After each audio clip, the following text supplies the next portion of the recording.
지난주에 혈루병 여인에 관한 이야기를 살펴봤어요.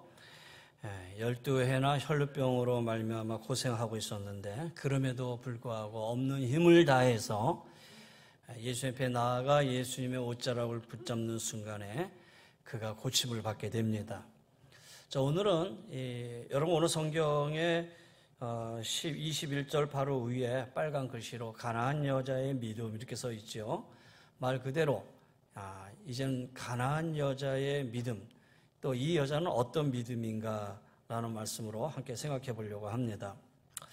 이 여인은 한마디로 얘기하면 마음에 갖는 수모와 어려움 속에서도 그 어려움을 첩첩이 헤치고 나아가서 마침내 하나님의 은혜를 덧입는 이 여인이었어요.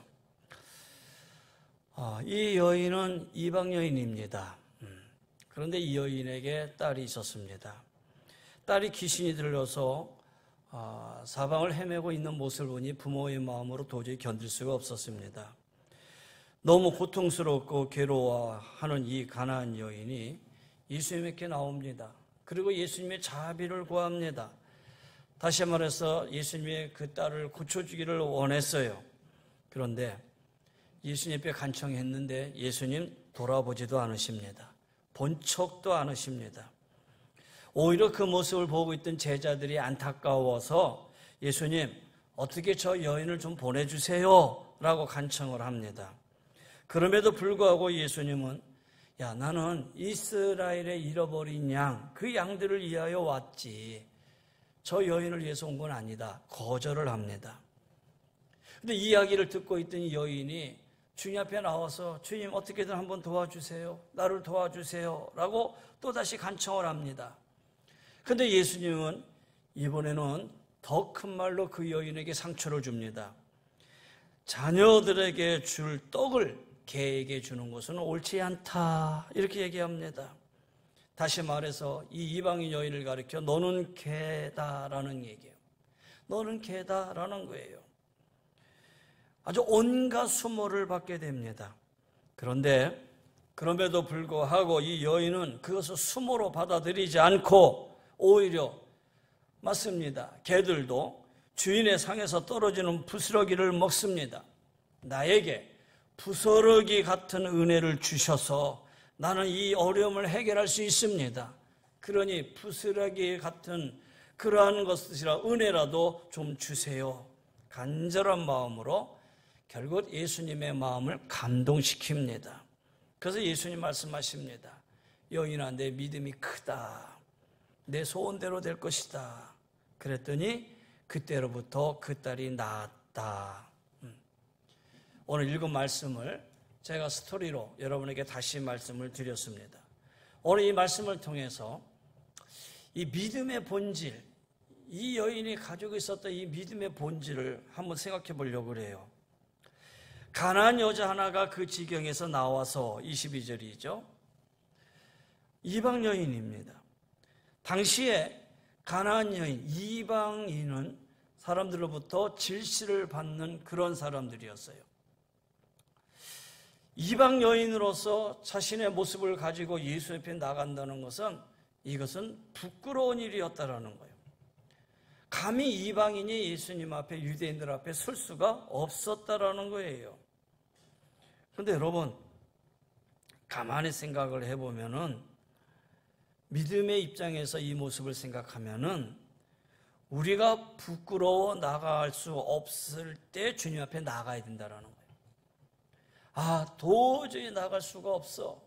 사람들이 나를 손가락질하고 나를 질시하는데 내가 어떻게 나아가? 근데 바로 그때에 주님 앞에 나가야 할 때다라는 거예요. 예를 들어서 나는 죄를 너무 많이 지었어. 죄 지은 내가 어떻게 주님 앞에 나가? 우리가 혹 전도하다 보면 농담 반 진담 반으로 말을 하는 사람 있잖아요. 나 죄 지은 게 많아서 어떻게 내가 교회 나가요? 이렇게 말하는 사람이 있어요. 근데 역으로 생각하면 그래서 나와야 된다는 얘기죠. 그렇잖아요. 하나님 앞에 죄를 졌어요. 그럼 죄를 많은 사람이 주님 앞에 나와야 되잖아요. 또 사람 앞에 너무 창피해서 사람 앞에 설 수 없을 때 너무 창피해. 내 모습이 이렇고 또 내가 사람들의 이런 모습들 내가 보여줄 수도 없고, 근데 여러분 바로 그때에 하나님의 은혜를 구할 때예요. 그래서 하나님 앞에 나와야 된다라는 거예요. 또 내 자신을 바라보니 너무 창피스러워, 한탄스러워. 세상에 나와서 보니 나는 뭐 잘된 것도 없어. 사업도 실패했어. 그리고 또 세상에 잘 나가는 사람도 많은데 나는 그렇게 되지도 못해. 펴놓고 보니까 내가 잘된 것도 아무것도 없는데, 그래 내가 어떻게 창피해서 나가? 여러분, 잘 돼서 나오는 거는 그거는 하나님 앞에 나올 때 교만해서 나오는 것이고 자랑스러워 나오는 것이고 사람 앞에 보이려고 나오는 것이지, 어떻게 보면은. 근데 나는 사회적으로 실패하고 내가 사회적으로 가지고 있는 것도 없고 아무것도 없고, 근데 어떻게 나가? 그런데 여러분, 그때 하나님 앞에 나와야 된다는 거예요. 가장 힘들고 어려울 때 나와야 된다는 거예요. 우리 젊은이들이 세상적으로 난 직장도 실패했고 내가 대학에 있어도 실패했고 내가 부끄러워서 내가 잘 돼서 나가야지. 그때 나올 때는 자랑스럽게 나오는 거죠. 사람 앞에 보이려고 나오는 거죠. 그런데 정말로 하나님의 은혜를 간구하고 기대할 때는 바로 그때 나와야 된다는 거예요. 정말 힘들 때, 어려울 때, 사람들을 볼 때 창피스러울 때, 바로 그때 내가 하나님 앞에 나와야 된다는 얘기죠. 이 여인 보세요. 하나님 앞에 나와, 주님 앞에 나와서 다윗의 자손이여 소리 지릅니다. 나를 불쌍히 여기소서. 내 딸이 흉악한 귀신이 들렸나이다. 아니, 가난한 여인 하나만이라도 이 여인은 감히 사람 앞에 나올 수가 없어. 예수 앞에 나올 수가 없어요. 여러분, 사마리아 예수님 땅에 들어가셨을 때 우물가에 앉아있는데 한 여인이 물을 길러 나왔을 때에 그 여인이 사람들이 물 길러 오지 않으면 한낮 뜨거울 때 나오잖아요. 왜 그래요? 사람의 눈을 피해서예요. 그건 이방인 여인이에요. 유대인들과 같이 섞이고 싶지 않는 거예요. 그들의 질시를, 그들의 질타를, 그들의 눈을. 그래서 그 여인들, 그 사마리아 사람들은 아무도 없는 때에 와가지고 물을 길러 갔어요. 이 여인도 마찬가지죠. 이방인 여인이 예수님이 걸어가고 수많은 예수님 제자들이 있고 수많은 사람들이 예수님을 따르는데 그 가운데 나타나서 다윗의 자손이여 나를 불쌍히 여기서 소리 지른다는 것은 다 내려놓는 거예요. 사실은 보면은. 거기다가 한 가지 더 얹었어요. 딸이 하나 있었는데 그 딸이 귀신 들린 딸이래요. 흉악한 귀신 들렸어요. 여러분, 당시에 자녀가 귀신 들렸다. 여러분, 이거 어떡합니까? 숨겨놓으려고 그러지. 지금도 그렇잖아요. 지금도 보면 그것을 떳떳하게 드러내려고 하진 않잖아요. 그걸 숨기려고 그러고 그것을 감추려고 그러고 그걸 창피한 일이지. 다른 것도 아니고 딸이 귀신 들려서 이리 쓰러지고 저리 쓰러지고 하는데 그거를 사람 앞에 나와가지고 내 딸이 흉악한 귀신에 들렸나이다. 사람들에게 지금 외쳐요. 예수님이 항상 외치지만 주변에 있는 사람들이 그걸 다 들어요. 다 들어요 지금. 그러면 이 여인이 이렇게 자기의 모든 것을 창피함을 무릅쓰고 하나님 앞에 나와 주님 앞에 나와서 주님, 내 딸이 흉악한 귀신이 들렸나이다. 나를 긍휼히 여겨주세요 라고 간구할 때는 그 여인의 마음이 무슨 마음이에요? 주님 앞에 나오기만 하면 주님이 나를 긍휼히 여겨주실 것이다. 주님이 나를 불쌍히 여겨주실 것이다. 이 기대를 가지고 나오잖아요. 이러한 마음을 가지고 나오잖아요. 근데 여러분, 그런 기대를 가지고 나왔는데 전혀 상황이 뜻밖의 상황으로 가요. 예수님이 그러면 가던 길을 멈추고 야 와라, 얼마나 힘드냐, 얼마나 고생스럽냐, 네가 저만 큰 마음을 가지고 내 앞에 나왔구나. 그리고 그걸 어루만져 줘야 당연한 거잖아요. 이렇게 나오기까지도 이 여인의 엄청난 그런 마음, 창피함을 무릅쓰고 자기 딸이 귀신 들렸다는 것을 모두 사람에게 공개하면서까지도 나왔잖아요. 그러면 예수님은 그를 긍휼히 여겨주셔야 되는데 상황은 달라요. 예수님 들은 척도 않으셔요. 쳐다보지도 않으셔요. 그리고 예수님 말로 이 여인의 가슴을 후벼 파요. 여러분, 이 여인이 예수 앞에 나올 때까지는 3번의 절망적인 산을 넘어야만 했어요. 그 딸이 고침받을 때까지는. 무슨 얘기냐? 예수 앞에 나왔는데 예수님 쳐다보지도 않아요. 들은 척도 안 해요. 근데 제자들이 귀찮으니까 와서 어떻게 좀 보내주세요. 그랬더니 예수님 2번째는, 야, 나는 이스라엘의 잃어버린 양을 위해서 왔어. 다시 와서, 야, 나는 내 자식 내가 간수하기도 어려워. 내 자식도 아닌데 내가 어떻게 그에게 관심 갖냐? 그런 의미잖아요. 2번째 절망이에요. 3번째, 그래도 불쌍히 여겨주세요. 그랬더니, 야, 나는 자녀가 내 자녀의 떡을 개에게 던져주진 않아. 이 여인을 개처럼 취급했어요. 3번의 절망적인 그러한 모습이 이 여인에게 지금 닥치고 있는 거예요. 근데 여러분, 잘 보셔야 돼요. 전혀 뜻밖의 우리의 기대와는 상관이 없이 오히려 아픔 속에 우리의 마음을 더욱 쓰라리고 부벼대는 그 실만당할 그때, 여러분, 그때가 하나님의 우리의 믿음을 달아보는 순간이요. 할렐루야. 우리가 넘어가야 할 믿음의 고비다라는 거예요. 바로 그 순간이 하나님의 우리의 믿음을 달아보는 때요. 그리고 이 절망의 순간을 넘어가는 그 고비가 곧 우리의 믿음을 성숙시켜 주어지는 때다라는 거예요.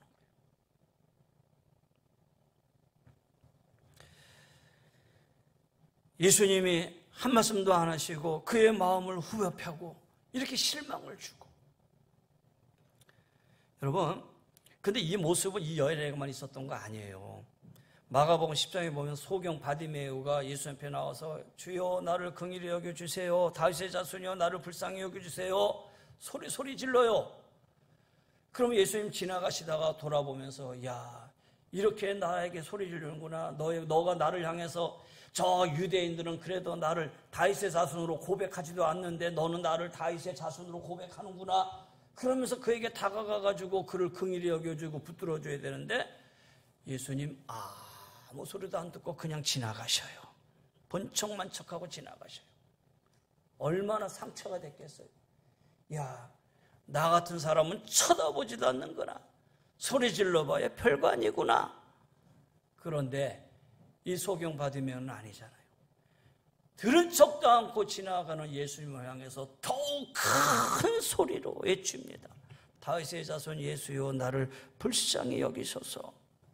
여러분, 우리의 삶 속에서 큰 기대를 가지고 어려움의 고비를 넘어 주님 앞에 나왔지만 아무런 마음의 기대를 이루지 못하고 오히려 큰 상처를 입을 때가 있다라는 거예요. 그런데 바로 그때, 바로 그가 겪는 그와 같은 마음의 갈등의 산이 우리에게 넘어야 할 믿음의 은혜를 체험할 마지막의 고비다라는 사실을 우리가 생각해야 된다는 거예요. 사람들이 여기서 다 쓰러져. 여기서 다 넘어져. 그래, 내가 자존심도 없냐? 나는 체면도 없냐? 그거 좀 구기고 나왔더니 나를 무시해? 그리고 거기서 그냥 끝나버려. 근데 이 여인은 그게 아니었죠. 소경 바디메오도 그게 아니었거든. 또 보세요. 누가복음 5장에 보면은 중풍병자가 있었어요. 이 중풍병자 혼자 못 움직이잖아요. 근데 예수님이 고쳐준다는 말을 듣고 친구들이 긍휼히 여겨왔어요. 이 친구를 데리고 예수 앞에 갔는데 사람이 너무 많어. 그러면 야, 너를 데리고 여기까지 왔는데 이거 도저히 어떻게 할 수 없다. 야, 저기까지 나간다는 게 너무 힘들다. 그러니 다음의 때를 한번 기다려보자. 그랬으면 성경에 기록될 이유도 없어요. 근데 이 친구들은 어떻게 했어요? 이 중풍병자를 데리고 올라가서 지붕을 뜯어버려요. 지붕을 뜯어버려요. 여러분, 그 지붕을 뜯을 때 그 열심을 한번 생각해 보세요. 이 친구들의 마음에는 정말 뜨거운 마음이 있는 거예요. 믿음의 은혜를 체험할 뜨거운 마음이 생긴 거예요. 주님께서는 그냥 그 문제를 해결해 주시는 게 아니라 그 마음의 믿음을 형성하여 주시고 그 믿음의 근거의 문제를 해결해 주는 것으로 인해서 한 번의 해결이 아니라 그것으로 인해서 영원한 문제를 해결해 주시는 거예요. 그게 바로 성경에 그대로 기록되어 있지요. 자, 보세요. 너는 개와 같다, 너는 개다, 이런 모욕을 줬을 때 이 여인은 어땠을까? 이 여인은 과연 어떤 생각을 했을까? 여러분에게 주님이 이런 질문, 이렇게 대답을 했을 때 여러분은 어떻게 생각하실 거예요? 너는 개와 같다, 자녀들이 떡을 취하여 개들에게 던짐에 마땅하지 않다라는 이 말씀을 던졌을 때 이 여인은 과연 어땠을까? 한번 생각해 봤어요? 이럴 수도 있지요. 나는 몰라. 나는 그냥 귀도 닫고 그냥 마음도 닫고 아무 소리도 안 들려. 예수님이 뭐라 그래도 좋아. 그냥 가지고 어차피 내 자존심 덮고 나왔으니까 지금 내가 바라는 거는 오로지 그냥 내 딸만 고치면 돼. 그러니 아무 소리라도 괜찮아. 나는 내 딸만 고치는 것이 목적이야. 이 한 가지 일사각오의 이 마음을 가지고 주님 앞에 나아갔을까? 그러면 그 일사각오의 마음을 보시고 주님이 야, 내 믿음이 크도다 이렇게 얘기하셨을까? 그건 아니잖아요. 귀도 닫고 마음도 닫고 다 닫고 그냥 내 딸만 고치면 돼, 이런 마음을 주님이 그래 너는 믿음이 크다 이렇게 칭찬한 건 아니잖아요. 주님이 결과적으로 이 여인을 향해서 내 믿음이 크다라고 칭찬한 이유는 아마 이런 걸 거예요. 예수님이 뭐라도 말씀하도 나는 상관없어, 내 딸만 고치면 돼요, 예수님이 나에게 욕해도 난 상관없어, 이런 게 아니라 주님이 믿음이 크도다 하고 말씀하셨을 때에, 주님이 너는 개다라고 말씀하셨을 때에 이 개라는 표현하고 믿음이라는 표현하고 서로 연결되어서 한번 생각해 본다면 이 여인은 주님의 말씀을 있는 그대로 받아들였다. 있는 그대로 받아들였다. 진심으로 그 마음, 그 예수님의 마음을 받아들인 거예요. 그러면서 맞습니다. 옳소이다. 주님 맞습니다. 나는 개와 같은 사람입니다. 나는 자존심이랄 거예요 없습니다. 예수님이 말씀하시는 거 맞습니다. 예수님이 나를 개와 같은 존재라고 하면 나는 정말 개와 같은 존재입니다. 그것은 내가 정말 지금까지 깨닫지 못하고 살았을 뿐이지, 내 스스로가 그것을 인정하지 않고 깨닫지 못하고 살았을 뿐이지, 나는 정말 개와 같은 사람입니다. 그래서 나는 변화받아야 할 사람입니다. 나는 새로워져야 할 사람입니다. 예수님의 말씀을 있는 그대로 받아들인 거예요.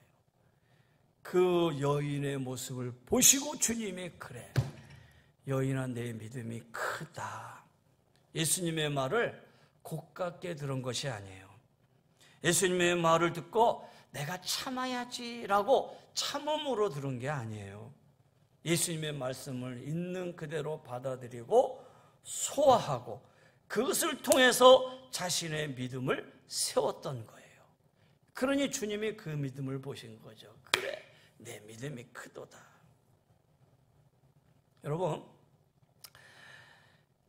세상에 미련한 사람에 대해서 얘기한다면 남에 대해서 비난하거나 난처하게 만드는 사람, 여러분, 남을 비난하거나 난처하게 만드는 사람은 이렇게 생각하면 돼요. 그 사람의 인격이 부족하구나, 자신의 인격의 한계를 드러나는구나. 그리고 자신도 남의 말을 비난하고 비판을 하면서 내가 이러지 말아야지, 내가 왜 이럴까, 하나님 나를 이 사탄의 올무에서 나를 좀 구원해 주세요. 그런데 그 순간을 넘기지 못하고 그냥 나오는 말로 다 하고, 그래서 남에게 비난하고 상처 입히고, 그런 사람이 있는가 하면 반대로 내가 그 사람의 말을 들었어, 내가 상처가 됐어, 그러면 그 말을 내가 듣고 넘어가는 게 아니라 그래, 네가 나를 욕했어, 네가 나를 상처를 했어, 야 내가 가만히 있으면 안 되지, 받아 쳐버리는 것도. 받아쳐가지고 그 사람하고 또 다투는 거예요. 너도 한번 당해봐라. 이거 역시 자기를 변명하는 거와 같은 거지만은 욕하는 사람이나 욕을 받고 받아치는 사람이나 별다를 거 없다는 얘기죠. 정말 지혜로운 사람은 어떤 사람이냐? 침묵하는 거죠. 침묵하면 어색하겠죠? 그러나 그럼에도 불구하고 같이 받아치는 어리석음이 아니라 그 침묵으로 인해서 자신의 모습을 그에게 보여주고 내 자신이 성숙하다는 것을 보여주는 거죠. 왜 얘기를 하느냐? 성경에 그대로 있어요. 여러분 예수님 보세요. 예수님에게 거는 올무, 예수님을 비난하는 사람들에게 예수님은 비난으로 받아치지 않으셔요. 예를 들어서 예수님 앞에 가난한 여인, 한 간음한 여인을 데리고 왔어요. 간음한 여인을 데리고 왔을 때에 예수님을 향해서 예수님 이 여인을 어떻게 할까요? 돌로 쳐 죽이라고 하는데 돌로 칠까요? 근데 거기에 예수님이 그래 간음한 여인이구나 돌로 쳐라 그러면은 사람들이 저 봐라 다니면서 사랑 얘기하더니 사랑은 뭐 하나도 없네 이렇게 얘기할 거예요. 또 반대로 예수님이 야 돌로 치면 되겠냐 용서해줘라 그러면 아니 무슨 말씀이세요? 성경에 그땐 구약 성경이니까 성경에 보세요. 이 사람은 이렇게 하라고 그러는데 그럼 예수님은 하나님 말씀을 어깁니까? 이렇게 얘기할 거 아니에요. 그러면 예수님이 야 이놈들이 나를 시험해? 나를 테스트해?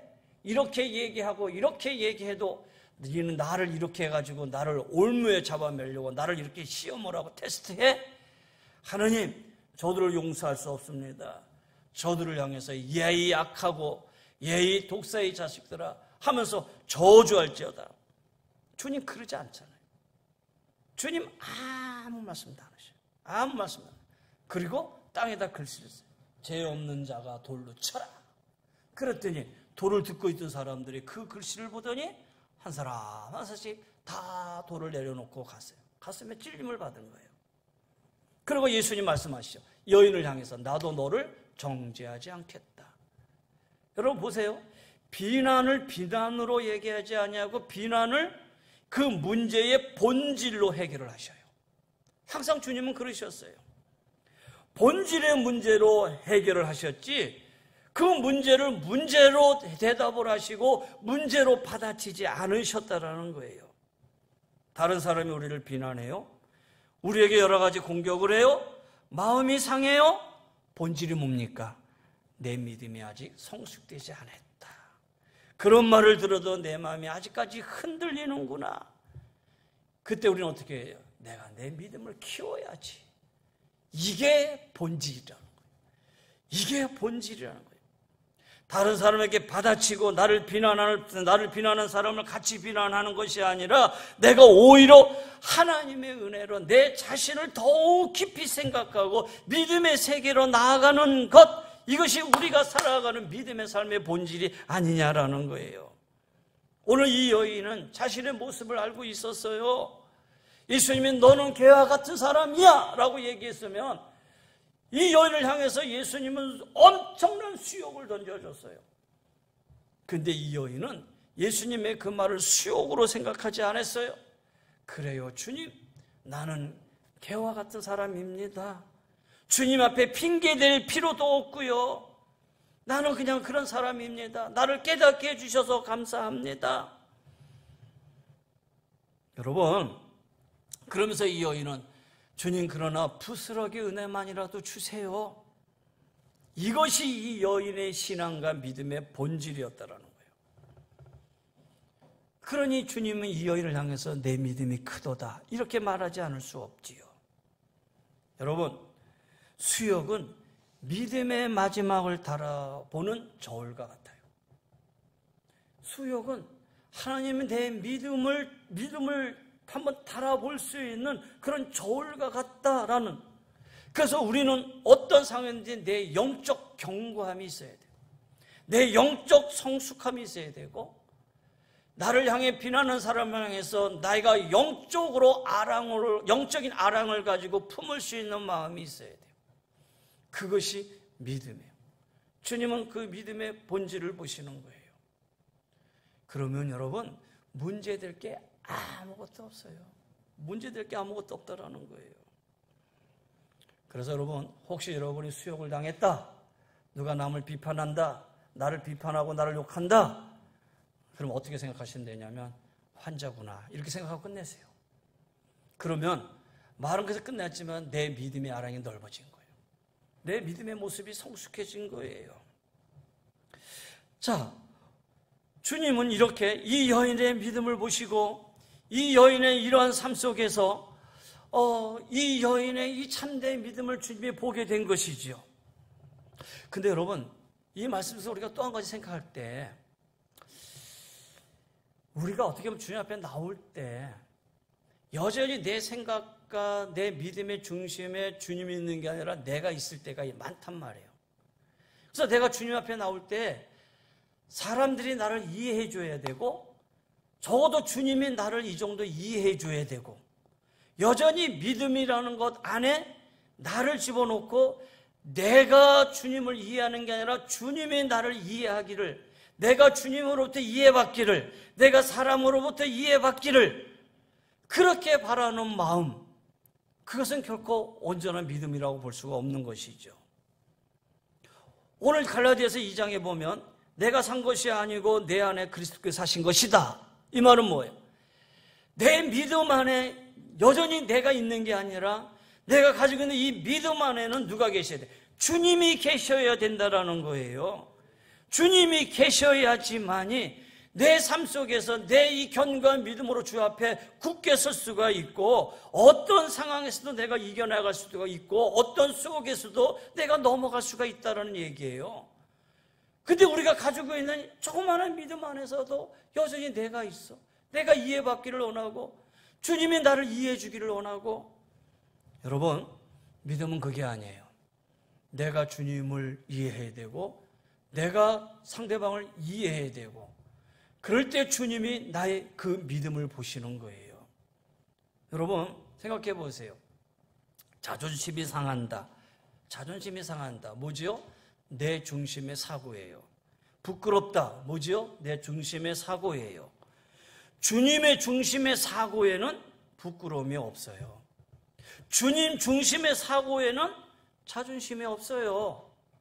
내 중심의 사고가 서 있다 보니까 부끄럽고 자존심이 상하는 것이지, 주님의 중심 안에 주님 안으로 서 있다면은, 주님의 믿음 안에 중심의 사고로 서 있다면은 거기에 무슨 자존심 있고 거기에 무슨 부끄러움이 있겠느냐라는 거예요. 아이가 3명이 있어요. 이 아이가 한 아이는 100원을 가지고 200원을 가지고 있고, 한 아이는 2,000원을 가지고 있고, 한 명은 2만 원을 가지고 있어요. 누가 돈이 더 많지요? 누가 돈이 더 많이 가지고 있어요? 아무런 의미 없어요. 그렇잖아요. 2만 원을 가진 아이가 돈이 많으니까 내가 저 아이를 잘 꼬셔서 내 자녀를 삼아야지, 그렇게 생각하셔요? 아니잖아요. 나에게 있어서는 2,000원이나 2만 원이나 200원이나 나에게 의미 없어요. 별 차이가 없다라는 거예요. 우리의 능력이 있어야 주님 앞에 그 정도 차이밖에 안 되잖아요. 여러분이 아무리 능력이 있어야 주님 앞에 섰을 때 2만 원이나 2,000원, 200원 차이지, 그게 무슨 하나님 앞에 능력이, 하나님 앞에 섰을 때에 그게 무슨 능력이나 될 수 있겠느냐라는 거예요. 내가 능력 있다고 말할 수 있겠어요? 내가 소유하고 내가 가지고 있다고 말할 수 있겠어요? 없다라는 거예요. 우리는 믿음 안에서도 정말 본질을 붙들고 살아야 된다라는 거예요. 여러분, 여기 5,000원짜리 빳빳한 종이가 있어요. 5,000원짜리 빳빳한 종이가 있어요. 그리고 5만 원짜리 막 구겨진 돈이 있어요. 여러분, 뭘 갖겠어요? 그러면 그래도 빳빳하고 깨끗한 새 거인 5,000원을 가져야지 막 구겨진 5만 원을 갖겠어? 여러분, 그렇게 생각하세요? 아니잖아요. 구겨져도 둘 다 갖다 놓으면 여러분 생각하지도 않고 5만 원을 잡잖아요. 그게 무슨 얘기예요? 본질이라는 거예요. 애형도 중요하지만은 내재적인 실제 가치를 깨달는 순간에 외형적인 절차는 간단하게 넘어갈 수 있다는 거예요. 내적인 실제 가치를 깨닫는 순간에 외형은 아무것도 아니라는 거예요. 여러분, 예수 믿는다는 거 힘들다, 어렵다, 예수 믿는 거 여러 가지로 불편해, 이거는 보여지는 외형적인 모습이에요. 그러나 예수를 믿는다는 것이 내재적인 실제 가치를 느끼고 나면은 외형적인 것은 그냥 아무것도 아니라는 거예요. 힘든 게 아니라는 거예요. 어려운 게 아니라는 거예요. 우리가 많은 것을 요구받는 것이 아니라 그것 이상을 능가하는 하나님의 놀라운 은혜의 능력이 있다라고 하는 이 체험을 하는 순간에 여러분, 외형적으로 우리가 믿는 이러한 모습들은 아무런 어려움이 없다라는 거예요. 여러분, 이 자리에 예배드리러 나왔잖아요. 예배드리러 나오는 것까지 힘들고 어렵다고 생각하십니까?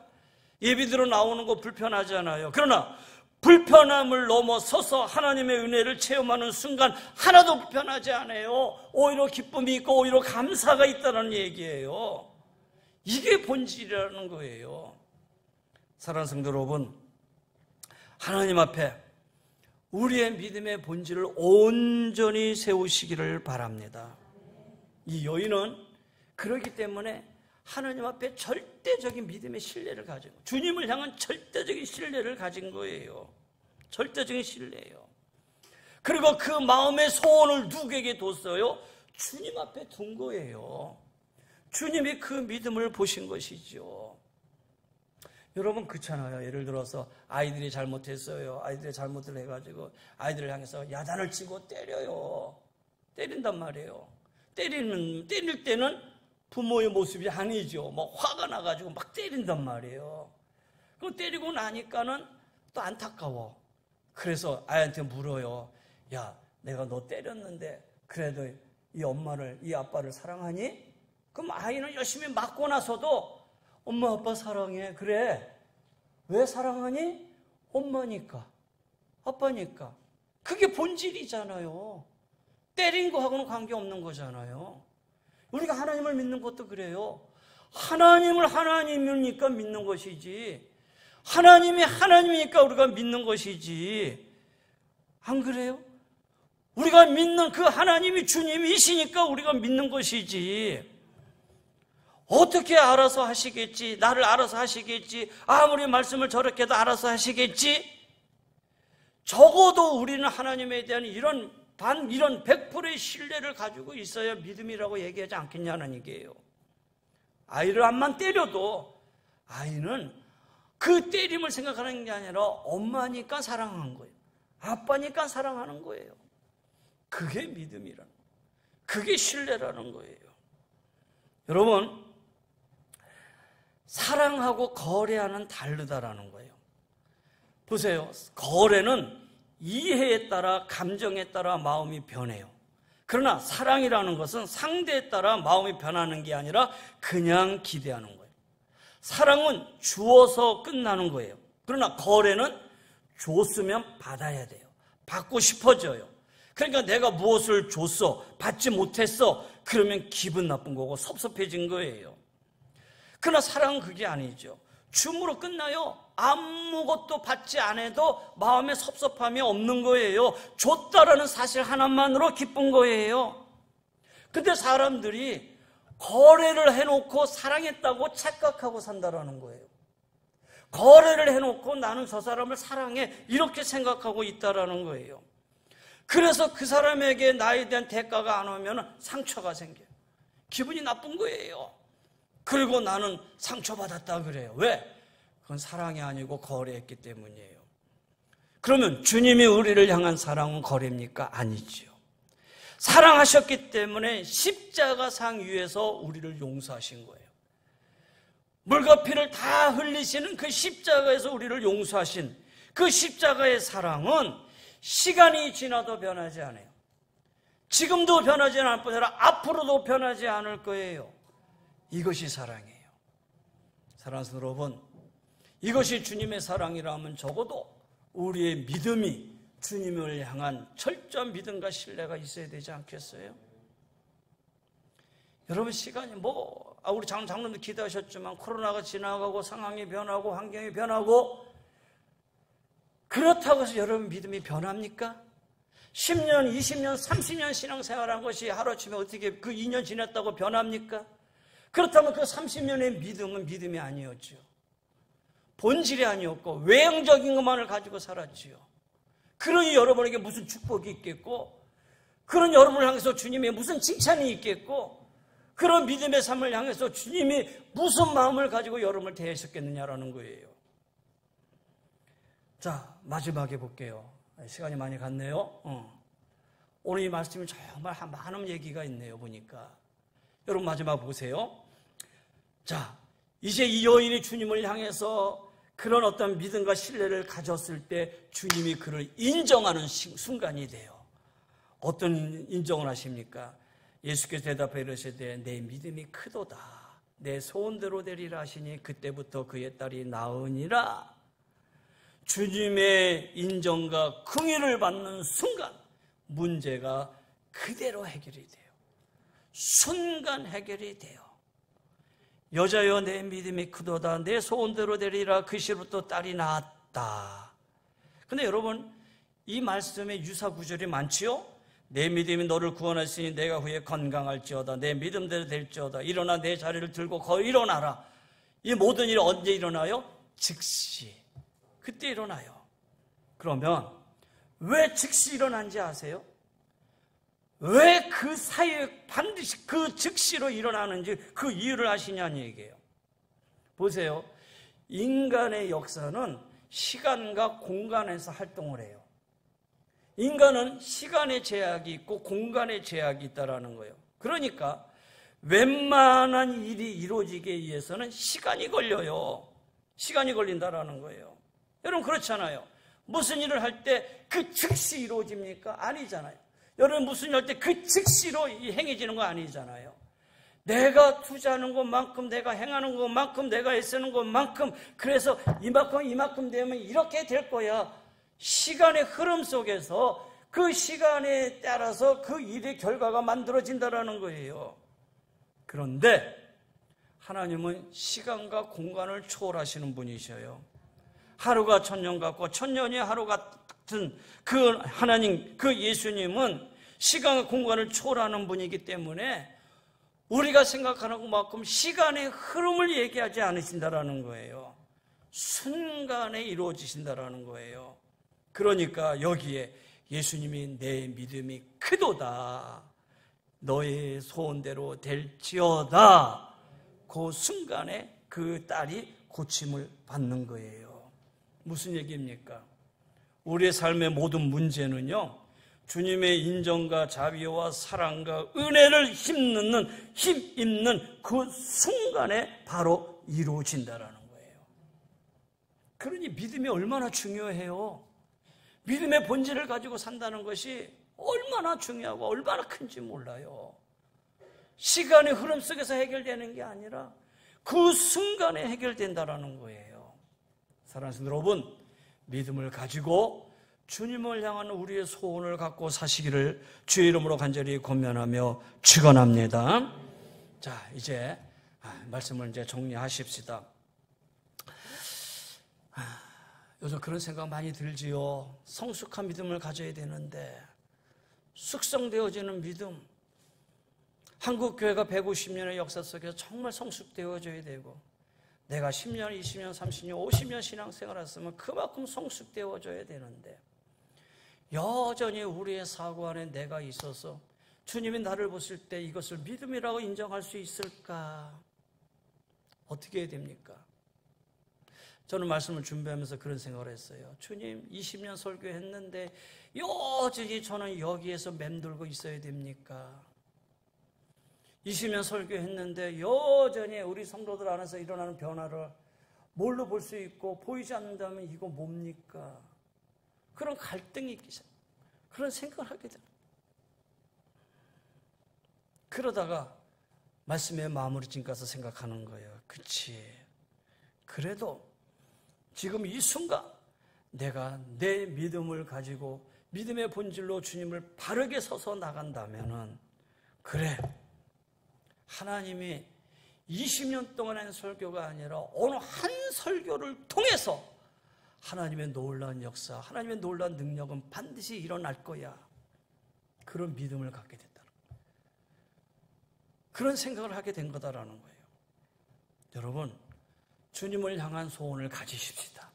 그런 기대를 가지고 우리의 믿음의 모습을 바로 세우십시다. 흔들림이 없는 믿음으로 서 나가십시다. 그러면 하나님이 우리를 하나님의 자녀로 하나님의 영광의 도구로 사용하실 것입니다. 내 믿음이 크도다. 이 말씀을 들을 수 있는 우리 나머지 2022년도 아니 여러분의 남은 해가 되기를 주의 이름으로 간절히 권면하며 축원합니다. 너는 개와 같은 사람이야 라고 했을 때 정말 이 여인이 그대로 받아들였다. 정말 나는 그래. 그렇기 때문에 주님은 그에게 내 믿음이 크도다. 주님의 이 말이 그대로 이루어진 것처럼 오늘 우리도 우리 자신의 모습을 파악하고 정말 주님 앞에 회개하는 마음이 되어서 내 마음을 낮추고 주님의 긍휼을 초청할 때 주님의 우리를 긍휼히 여겨주시면 우리의 모든 문제가 그 순간에 해결되어진다라는 거예요. 이런 하나님의 은혜가 우리 사랑하는 귀한 성도님들 여러분의 삶의 터전에 믿음의 생활 위에 아름답게 임하게 되시기를 주님 이름으로 간절히 권면하며 축원합니다. 기도하십시다. 이제는 우리 주 예수 그리스도의 은혜와 우리 하나님의 근무하신 사랑하심과 성령의 감화감도 멸려인도 충만하여 주시며 주님의 말씀에 절대 신뢰하고 주님을 바라보고 우리의 믿음이 흔들리지 아니하고 마지막까지 주 앞에 나아가기를 원하는 우리 사랑하는 귀한 성도님들의 가정 위에 삶의 터전 위에 영육의 강건함 위에 이 나라의 민족 위에 또 돌을 맞이해서 또 떡을 함께 나누고 성도들의 교제를 이루어지는 우리 원준이의 일생의 길 위에 주의 은혜가 영원히 항상 함께하여 주시기를 간절히 축원하옵나이다. 아멘.